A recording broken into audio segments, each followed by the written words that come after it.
Hello and welcome to episode 73 of the Alfa Romeo Driver Podcast, brought to you by the Alfa Romeo Owners Club. I'm Guy Swarbrick, and with me this afternoon I have AROC Virtual Racer and ARCA 4C Racer, Mike Hilton, and his partner in a project to bring a very special racing Alfa back to the track, Andrew Bergbaum. Good afternoon, gentlemen. Good afternoon. Good afternoon. Andrew, we'll come to you shortly. I just wanted to start with Mike. Some of our members will know Mike through our virtual racing series that he participated in over the last couple of years. But I know, Mike, you have quite an interesting Alfa stable. So just as we traditionally start these podcasts with our members' ownership history, just tell us how you got involved with Alfa and how you've ended up with the collection that you've got. Yeah, well, I'm probably a little bit untypical, let's say, in terms of the way I've came into Alfa. And I did test drive quite a few in the 90s and 2000s, but was never brave enough to push the button. So my first Alfa was actually in 2014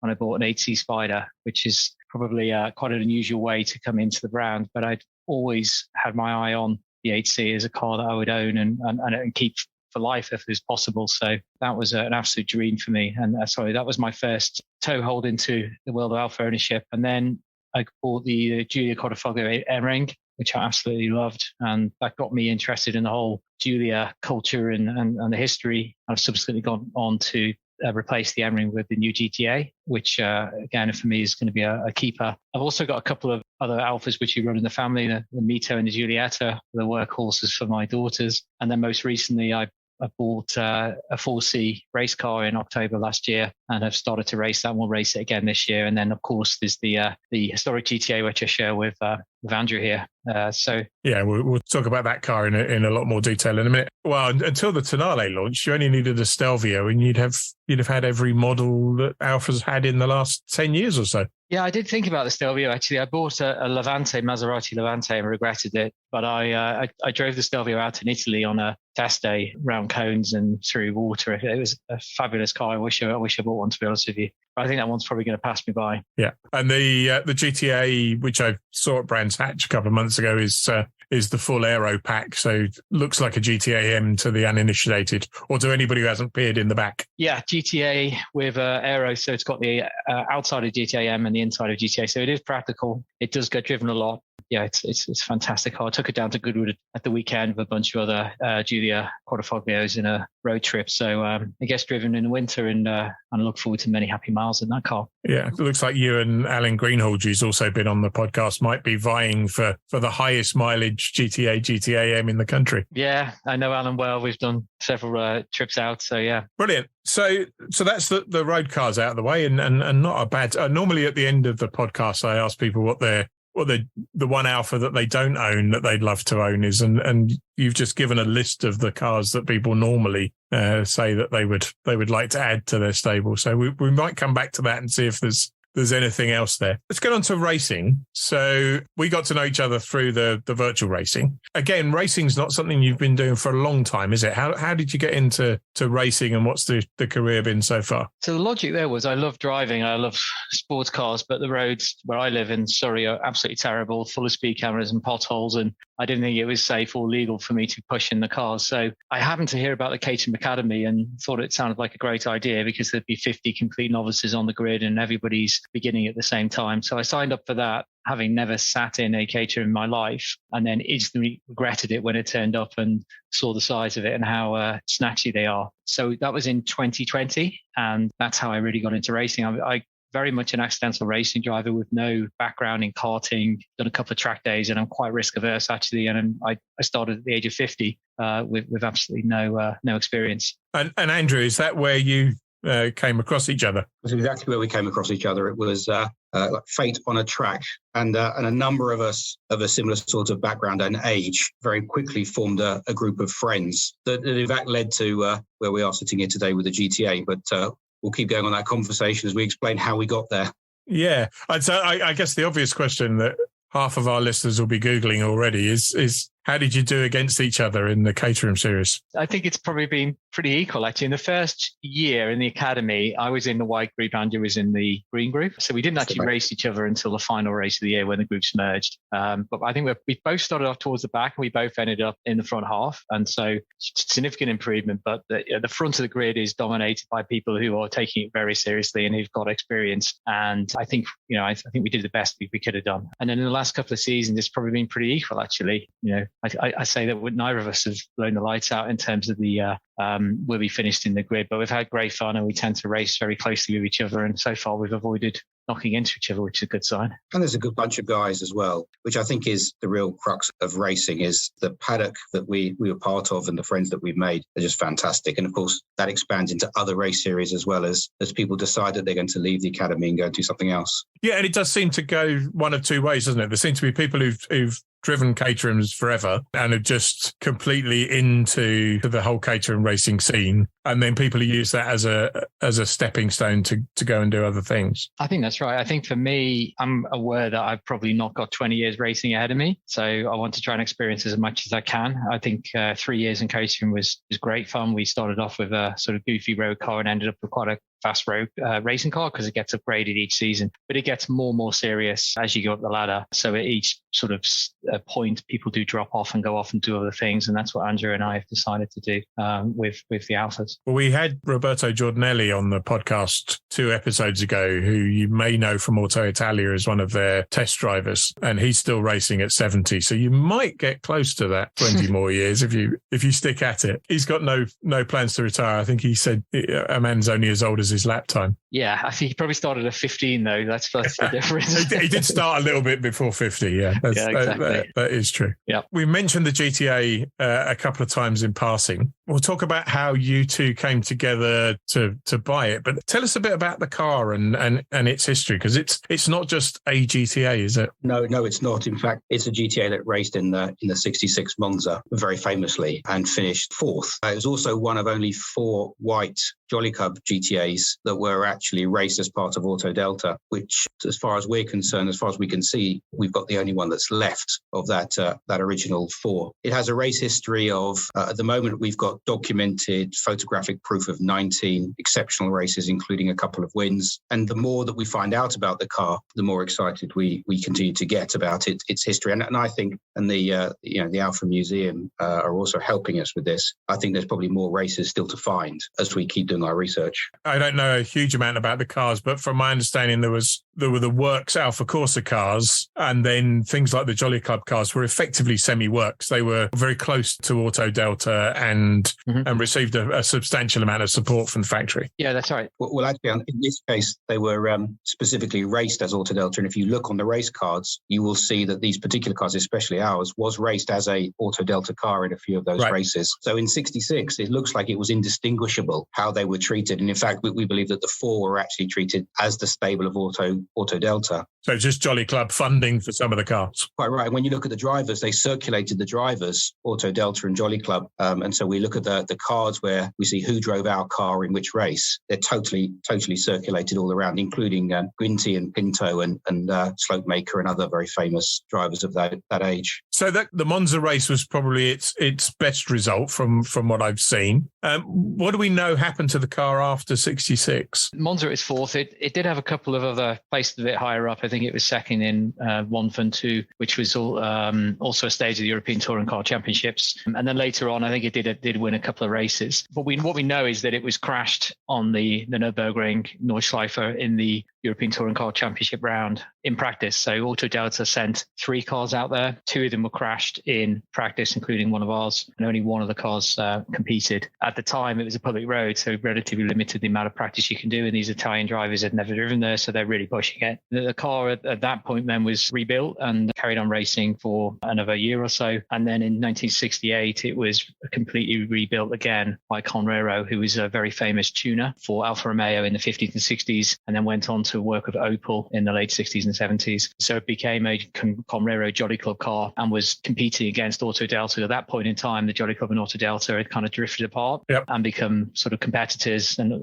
Jolly Club was one of the biggest privateer teams in Italy, went on into the 70s, 80s, 90s, have great success in rallying with people like Carlos Sainz, the Delta Integrale. It's probably more famously known for its rallying than it is for its racing. But prior to Autodelta coming into being in 63, I think, the Jolly Club was the main way that Alfa cars were raced, or certainly the road-going cars were raced in Italy at the time, was through Jolly Club. And at the end of its racing career, which I guess would have been just about into the 70s, do we know what happened to the car after that? So we know in 72 it was sold. We've got Italian registration documents, which Andrew managed to extract from the Italian authorities. We've got handwritten logbook showing you who bought it and how much they paid for it. So it's an interesting history of passing through various housewives in small towns in Italy and through a receivership. And ultimately, we think it raced on until around 1980. And the car was sold in an auction in 2002, brought to the UK, and still carrying a livery that it raced in the late 70s. So the next stage of our tracing, if you like, is to fill the gap in from 72, when it was sold by Jolly Club, into the sort of the final races in the late 70s, early 80s. I imagine it was probably a very much a battered club racing car at that time, nothing special, not being valued for the history of being on the grid at Monza for that famous race in March 66 with 100,000 people watching. It's just a tool for people enjoying themselves. So by the time it finished its life, it had large parts of its body and chopped out to reduce the weight. It was running on slicks with wide wings, etc., and looked very different from how it raced in 66 in the very pure GTA form. Yeah, it hadn't had the full GTA-M wide body treatment that a lot of the earlier cars had in the early 70s, had it? I think it had the wider wings, but not necessarily the full build out that some of them had. But we don't know at this stage, because we're still in the process of filling in the blanks in that sort of 6-year period as to exactly what format it raced in. But we think certainly the way it was in 2002 was the way it ended in the 70s, and it had wider wings and slicks. And it arrived in the UK in 2002. What happened here between its arrival and you guys getting involved? Not a great deal. It was bought by someone who was very passionate about Alfas, who is known to work on the cars, and a restoration was begun and installed shortly afterwards. So it sort of sat for 18 years. So I think the working assumption is that Andrew and I have is that it hasn't turned a wheel until we got it on the track end of last year for about 40 years. Okay, so that brings us to the next step in its journey, which is, how did you guys come to decide to buy a 50-year-old GTA between you? I'll say from my perspective, then Andrew can give his perspective. But I was looking to do something to do outside of Caterhams, and I've always been interested in Alfa and the history of Alfa Romeo and the sort of passion that it brings. And I own the Giulia M-Ring, which is a spectacular car. And from that, I started researching the original Giulia GTAs, and having attended Goodwood several times and saw these cars in action in the paddock. For me, that was an absolute dream to own one. And if we could find one that had some racing history, then that would be a huge thing for us. So that was my idea. And then I realized how much it was going to cost. And so I mentioned it to Andrew and said, this is what I'm thinking of doing. And he rather quickly decided that it might be a good idea for him to partner up with me. So, and you obviously haven't changed your mind yet, Andrew. No, I haven't. And as drivers tend to do, Mike and I were attending a London Gentleman Racers evening. And one of the things that we were doing was going around the table saying, which car would you love to race? And as we went around the table, and Mike and I, we'd probably known each other for about a year at that point. So we were still getting to know each other. But we went around the table, and I think I went first and said, I'd love to race an original GTA. And Mike's reaction to that conversation was almost like finding a kindred spirit. And, I think at first we both thought each was joking, that was the car that they wanted. And over the series of a couple of conversations, we both realized that both were deadly serious. And we started our journey of trying to find one, a rather long journey, I have to say, of trying to find one, which ended up with finding ourselves in a warehouse garage, looking at this thing that was under a blanket before, and then having some very serious conversations on the journey home. And Mike said at the beginning of the conversation conversation that his first Alfa was slightly unusual as an introduction to the mark, being an 8C Spider. But this is your first Alfa, I believe. It is. I've always wanted Alfas, and I've owned plenty of performance cars, but I've never actually had the opportunity to do it. And yet, for some reason, I asked myself why that happened to be that a 66 GTA was the very first one that I ever bought. I doubt it will be the last one I ever buy. So you went to the warehouse, you did the deal. How far was the car that you purchased away from being a car ready to race in time or effort? It's fair to say that it looked like a car that you could probably drive out, but the reality was it hadn't turned a wheel in 40 years and it was a partial restoration. So Andrew and I were both very analytical when it comes to our sort of business heads. So we did our sums and we took a very, let's say, a risk-averse view of what it was going to cost to get the car properly on track with full race capability. So that would mean a new engine, gearbox, et cetera, et cetera. So effectively what we bought was a car that had a lot of historic GTA parts. We were very quickly told by people who far more experience than we have of building historic race cars that you can't race on a 60-year-old engine or a 60-year-old gearbox. So we had to effectively use things like the casings, and as much as we could, but for a large part, the mechanicals of the car had to be brought new. We also had to do significant amount of body work as well on the car. Aluminium body means the wings are very expensive and they're all going to be manually fitted. So there is no cheap way of doing a GTA, unlike something like an E-Type or a Lotus Cortina, where you can build one relatively cheaply because the parts are available, and I would say multiply the cost by 3 when it comes to building a GTA compared to what you would do with a normal historic race car. So we had our eyes open in terms of cost. I think time, we underestimate how long it would take. I think that was the biggest mistake. We had hoped to get it on the grid towards the beginning of last season. We only managed to get it on the grid right at the very end. And it's got a new engine, new gearbox, new bodywork. How much of the car that was in that workshop is on the grid for races now? The entire chassis, the roof, pillars, and then a very large cabinet full of the original parts, which doesn't sit on the racetrack, including the engine, obviously, which is sitting on a pallet at the moment. Probably won't be turned over unless we decide that we want to get that one moving too. I guess if it ever ends up in a museum, it could end up in a museum with all the original bits refitted, or some of the original bits refitted. But we were keen to keep as much as we can. So the chrome, a lot of the chrome around the doors is the original. The step plates are all original, and we wanted to keep all of those. Gear knob, but all of the other parts, the seals were rotten as you can expect. The glass had to be replaced everywhere because of the plexiglass. Basically, you couldn't see through it. But we've kept everything, including the original brakes, including the drivetrain components, really, because we didn't want to throw it away. It's got so much history. We wanted to keep it. Mike's got the Conrero bonnet on his wall. We did tic-tac-toe and he won. So he's got that one there, which is fantastic when you see what they did to lightweight these vehicles, taking away all of the support. You can bend it with your hands. So there's lots of bits and pieces that we've got around the relative garages with the original components. The car itself that we race, we decided not to cut any corners. And so we have what we think is a fantastic end product. So we said earlier on, it's had one race outing so far in October. How close to the wire was it getting ready for that race? I think it's fair to say it wasn't ready for that race.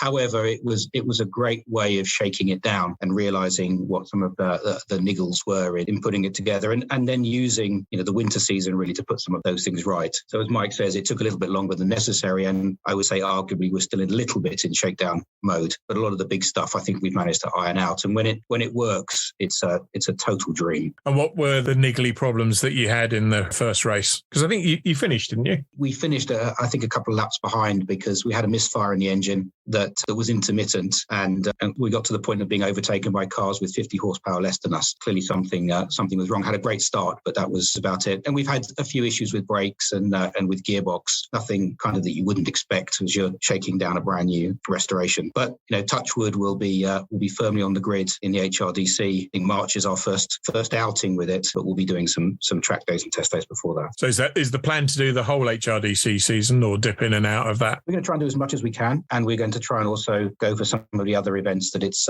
eligible for. And as you can imagine, it's eligible for quite a lot. Yeah. So picking and choosing what we're going to do is going to be quite important. And of course, Mike has a 4C to race and win with. So we just have to make sure we balance properly. We'll hold him to that race and win, shall we? We certainly shall. Okay, we talked about the HRDC and maybe some other events that it's eligible for. Any particular events in mind? So if people are planning which historic events they're going to go to this year, where do you think you're most likely to pop up? We don't want to tempt fate by thinking that we've turn up with this car and suddenly be at front of the grid and be winning things. Neither Andrew or I have driven historic cars before, so quite a lot of learning to do on our behalf, and I think we're really, really aware that we're entering a new world, and I think we're pretty humbled by the experience of driving this car, and so we're going to take it relatively easily. So as Andrew mentioned, HRDC, we may enter it for Silverstone Classic, which is probably the biggest one this year, but again, we wouldn't necessarily expect to be up at the sharp end of the grid, although I think the car, given it's got a brand new race engine which is putting out about 180 horsepower and it is properly set up, it should be competitive, but I think Andrew and I probably need some seat time before we can. Well, if you could aim to be just behind the Banks brothers in Silverstone Classic. Yeah, actually. I think I've heard of them. I think they've got a little bit more experience than us.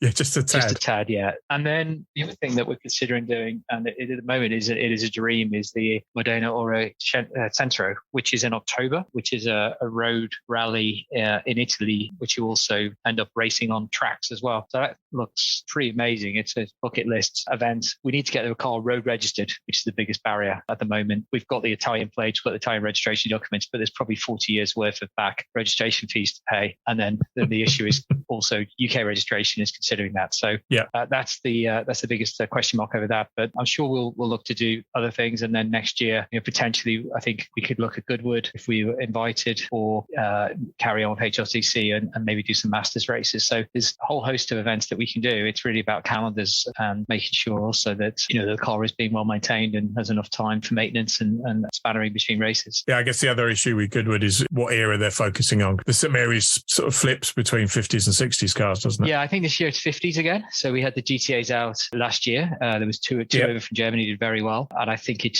will be 2024. It will be the 1960s pre-66 touring cars again. Yeah, okay. That'll be good, something to look forward to. I think for me, seeing it arrive at Silverstone on the Thursday before the race weekend, and I arrived and it was in the garage and it was sitting there fully finished, and couldn't quite believe it because Andrew and I visited the workshop and it was Westbourne Motorsport that built it 2 weeks before, and it was still a shell. It was still in bits. We both concluded that there was no way it was going to be ready in time, and those guys absolutely killed themselves to get it ready for the grid. And we had it down there on Thursday. It was still dark when we arrived, and so I'll never forget actually walking into the garage and seeing it, and Andrew was there with me, and we both just looked at each other, and it felt like a very long journey. It was a year since we bought the car, and we'd been heavily involved in its development, and actually seeing it there was pretty magical. And then Andrew hopped in and we drove it around the car park, managed to stall it a lot because of the racing clutch and racing gearbox, and then we took it out in the pouring rain and realized actually they're quite difficult to drive in the wet, but the sound of the engine for me is just phenomenal. It revs up to 9,000, and hearing that engine when it's a full chaff, the exhaust is a side exhaust beneath the driver's seat, so the sound is absolutely glorious. And we were able to run it unsilenced at Silverstone on that test day, and I'll never forget that. The sort of 15 minutes the first session had out driving that car on my own was a huge smile on my face, and it's something that you never get from a Caterham, which is just a tool. It's a very, very good track car, but you never get that sense of emotion and connection. From a driving perspective, you both come from Caterham, so you've got that common experience. What are the biggest differences driving the GTA to driving the Caterham? Well, I'll say the first one, and then Andrew can add his. I'd say the first one is a roof, which is actually quite important when it's pouring down in the assembly area. So that's a huge plus for us Caterham drivers to be dry. Oh, I think there's so many. The way that the gearbox feels with the very long throw, the way the car slips around all over the place as it tries to grip. Obviously, a Caterham is quite pointy, but the car is, with 180 brake horsepower, is no slouch. So we're getting up to and beyond, in some cases, the speeds that we were getting up with Caterham. So the speed is there, that the total way the car drifts is fundamentally different. And then the sound with the gearbox, you you're driving something very different and very special when you sit in it. And as Mike said, the Caterham feels like a professional tool by comparison. I think my experience of driving it for the very first time, my heart was beating really fast. I had a smile that went from ear to ear. Made all the better that, we'd been on that very long journey to get there. And this really was the culmination of all of that hard work and passion. So just a lovely thing to be able to do in one's life. Take a car that was, unturned for 40 years and turn it into something that can hoon around a racetrack like an idiot, getting sideways and just basically having lots and lots of laughs. Yeah, I can certainly relate to the Caterham roof thing. The only time I've driven one in anger was years ago at a Jonathan Palmer track experience day where they did a kind of figure of 8 course with it. I did it once in the pouring rain and it was like driving for 20 minutes in a cold bath. It was not a pleasant experience. Yeah. Still fun, but not fun when it stopped. The worst bit was the academy because you have a windscreen. So what would happen is the rain would actually come on the inside of the windscreen. You'd have these little comedy wipers, which would just about clear the outside. But then you'd realize that actually there was still drops all over your windscreen. You realize it's on the inside. So when you were racing, you'd have to carry a towel between your legs. And on the straights, you'd have to try and clean the windscreen with it. And then the assembly area, you would just get absolutely soaked sitting there for 25 minutes. So you drill holes in the bottom of the floor to let the water drain out. Otherwise, it would just slosh around in the car. So having a roof is a big bonus. We've got a lot of experience now driving in the wet because it rained for the 4 days that we had the car out in that Silverstone weekend, the testing. We haven't actually driven it in the dry yet, but we do know that if you can't heel toe, you're absolutely done for in the GTA because the diff just locks up and in the wet, you will just spin. So Andrew and I had that experience at Silverstone at the end of the straight, changing down from 5 to 3 and just both of us just managed to lock the car up and go sideways. And I'd say it's easier to control than a Caterham because when it goes, it's a bit more progressive. Caterham's very snappy, but they're both rear-wheel drive. I think the lap times should be equivalent to an Academy car because the power to weight is not too dissimilar. The GTA is 180, 185 horsepower, 750 kilos. Caterham is 130 horsepower on 550 kilos. So there's some parts which are quite familiar in terms of the speed. I think the biggest difference is the brakes or lack of, because these are the original single caliper Dunlop brakes, which nobody in the right mind would really put onto a Giulia race car today unless you wanted to be period correct with the Appendix K rules. So we've got terrible brakes. So Andrew, I'd come in and say, I think the brakes, I don't think they're working. And I'm like, no, you just got to push harder. It's like, I can't push any harder. There are no brakes. And that's how it is. So about half the braking is done through engine braking and the downshifting. But I think there's something we're going to have to get used to is the brake points are very different from what we're used to with the Caterhams, where we could brake super late. With this, you've got to be on them quite early or you will just fly off the end of the track. Okay, well, we very much look forward to seeing it out on track during the course of the year in the dry, hopefully, at least a couple of times. We should get at least a couple of dry meetings in a UK season-long calendar. There's hope. There's no guarantee. But it does bring me on quite nicely to your debut in the 4C, Mike, which was, it had stopped raining, but it was still quite damp, wasn't it? Yeah. So rather on a whim, I bought a 4C race car, which hadn't actually raced, but had been prepared, I think, in 2019 by another Alfa race driver. And that came about because I was in Verano at the Alfa Giulia driving school, which is run by Andrea Diadamich's son. And I had a really great time driving the Giulia on track. I'd never driven the Quadrifoglio on track match before and with instructors, and they also took us around in 4Cs. And I just absolutely loved the 4C on track and thought it was an incredible little machine, even in its stock form with a mid-engine 235 horsepower. And I came back and it kind of stayed with me that I thought this would be a great car to actually take on a track. And I love the Alpine, for example. I love those the sort of light mid-engine cars, Lotuses, etc. So I remember reading in the Alfa magazine about this black 4C that was going to race and then didn't race. And then I thought, I wonder if it's still out there, because my research showed there aren't any 4C race cars anywhere in the world. And the biggest factor there is cost, and the carbon tub makes it very difficult. Things like roll cages. And if you're going to do it, just buy a Lotus. It's all off the shelf.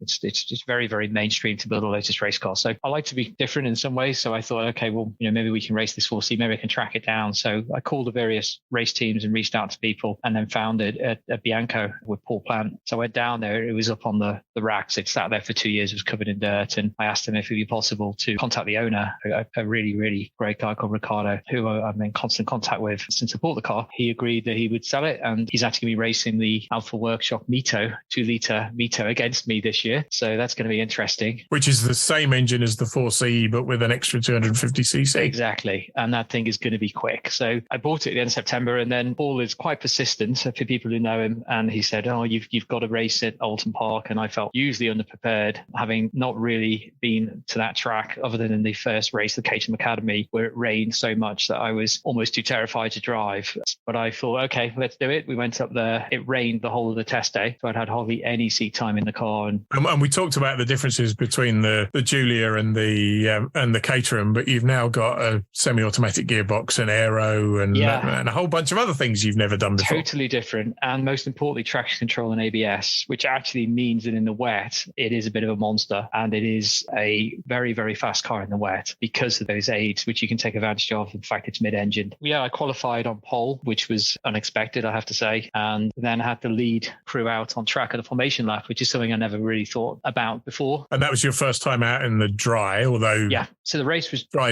is a slight exaggeration. I think it was still quite damp, wasn't it? Race was dry. Qualifying was damp, very damp. Yeah, and so I was on pole with Paul Plant in the Giulietta next to me in second, and I probably had a great start because the 4C's got launch control, so I was about 3 cars clear at the first corner, and then promptly forgot to turn. So I went wide and Paul overtook me. So I pulled myself together and said, okay, well, we can still get a podium here. And then unfortunately, the steering wheel started playing up, so I couldn't get it into 4th gear. So I got stuck in 3rd, doing about 80 mile an hour, and then saw another 2 cars go past me before eventually the gearbox flipped back into 4th, and that's where I stayed. So not a bad start. My best ever finish in any race, so I can't complain. But hopefully this season car will avoid those types of issues, and we can push for a podium in a couple of races. But it's going to be stiff competition, I think, because as I mentioned, Riccardo's going to be running in the Mito. I think there's already a couple of the very fast cars out there, ex-touring cars, etc., potentially due to Quadrifoglio. So it'll be a very, very good grid at the modified end. 4C itself is heavily modified. We're putting in a new suspension, which we've bought, new coilovers, roll bars, but will run on slicks. You have to drive a car on slicks, so that's going to be interesting. It's got a lot of aero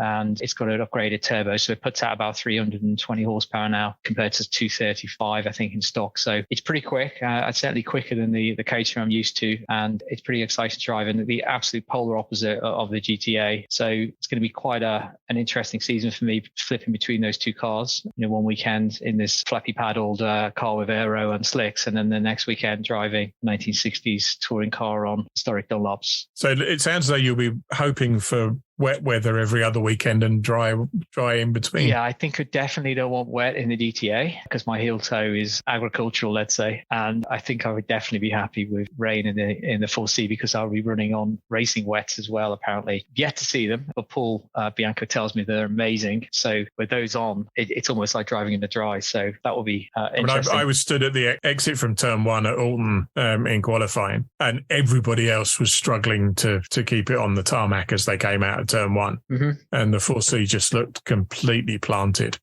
Yeah. And that was on, I think I was on road tires. I think I was on Pilot Sports. Yeah, it just felt really good. I have hardly any experience of that track or the car, but I think the balance of the cars are really good. And I think having the ABS is also really helpful as well to avoid the lockups and things like that. And definitely aero helps, gives you more downforce, give you the grip. But yeah, I think Paul and I were 5 seconds ahead of 3rd place in qualifying, which is a massive margin. But both those cars benefiting from the sort of DNA system I ran with it in N mode to make the most of the traction control. Yeah, and again, Paul had the same engine pulling his Giulietta along, didn't he? Yeah, pretty similar horsepower, a bit more weight. Yeah.